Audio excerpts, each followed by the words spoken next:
Indian students at Oxford University organized a protest outside the Oxford Union to express their disapproval of a recent debate on Kashmir. They claimed that the event in fact presented a one-sided narrative focusing mainly on international concerns and criticism of India's policies in the region while overlooking the historical complexities and India's perspective.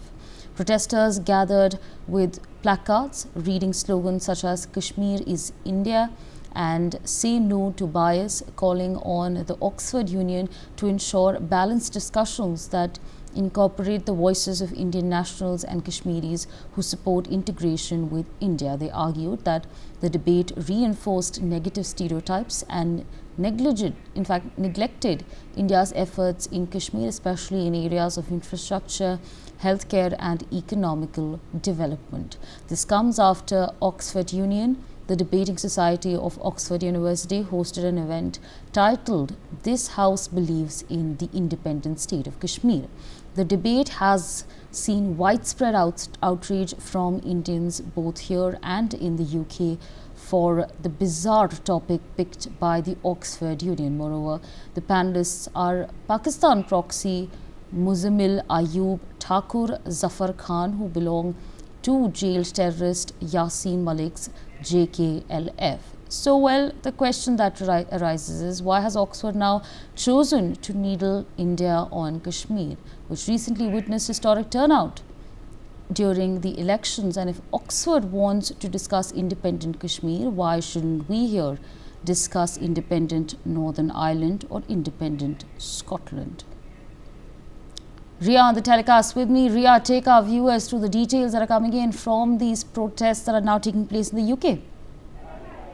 As we are seeing that after this Oxford debate, the students have protested over this debate that is taking place, so that they want an independent Kashmir, and the panelists are the ones that are raising huge issue over this. And we are seeing that Indian students, they gathered outside and they disapproved a recent debate on Kashmir, and this was after they claimed that a one-sided narrative focusing mainly on international concerns and this criticism of India's policies in the region while overlooking the historical complexities and India's perspective. And they also, as we are seeing on our screens, that protesters gathered with placards that read slogans such as Kashmir is India, and they said no to bias, and they called on the Oxford Union that in a balanced discussion should be incorporated to the voices of Indian nationals. And we've also seen that the panelists have moreover the panelists are the Pakistan proxy Muzammil Ayub Thakur Zafar Khan, and he belongs to jail terrorist Yasin Malik's JKLF. And so this is the latest that we are seeing, and students continue to protest over the Oxford debate. Absolutely. Ria, thank you so much for joining us on the broadcast and sharing all of that with us. Meanwhile, joining us at this point of time is Ambassador Suresh Goel, former diplomat. So thank you so much for taking out time and speaking to us on NewsX. This is absolutely bizarre. The fact that Oxford Union has now chosen to speak about free Kashmir. I mean, it's just imagine if we spoke about Scotland in the same context. Where does it all start becoming worse from, in your assessment? I'm afraid I have a different view on this thing, and this is my personal view, but let me put it this way. Coming from a democratic society where I live in, I must say that I would not prohibit, or I would not try to restrict any kind of a debate on any of the issue in any society. And therefore your question about whether Oxford Union would conduct a debate on Scotland as they're doing on Kashmir is valid or not. I think it is a valid question, and they should also be able to debate on Scotland. In fact, I believe that they have done such a debate before, if not last year or the year before last, but earlier, even a decade ago, there were debates on Scotland by the Oxford Union, and they were very, very active and very energetic debates, really. So that is one point. But I can understand the anger and I can understand the emotions of the students from India in Oxford when such a debate takes place.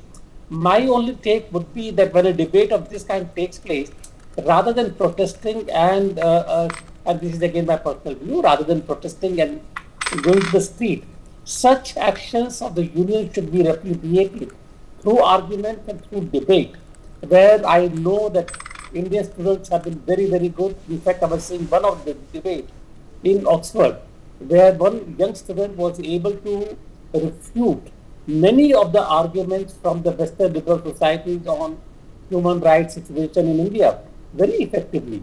And that really carried the whole debate. So I would say that yes, debate should be permitted within civilized and sensible limits. Right, absolutely. I just want to understand one more thing from you. You said that this debate was perhaps a valid question was being raised, but what merit would such a discussion hold, especially with the kind of panelists that were chosen and their affiliation? Look, okay, let me put it this way again. We have answered to those debates in many organizations internationally. We face these questions day in and day out, as a diplomat also. And we prefer to answer those arguments with facts and figures. So it happens. We cannot just shy away from a discussion or a debate on any of the issues, how much ever we don't like it. So purpose is different thing. Maybe it doesn't serve any purpose. But if somebody chooses to really debate your actions and your decisions, you should be prepared to defend it. And that is where I am, yes. All right, so absolutely. With that, I'd like to thank you for joining us on the broadcast and sharing your perspectives with us. For more such videos, subscribe to the NewsX YouTube channel, hit the bell icon.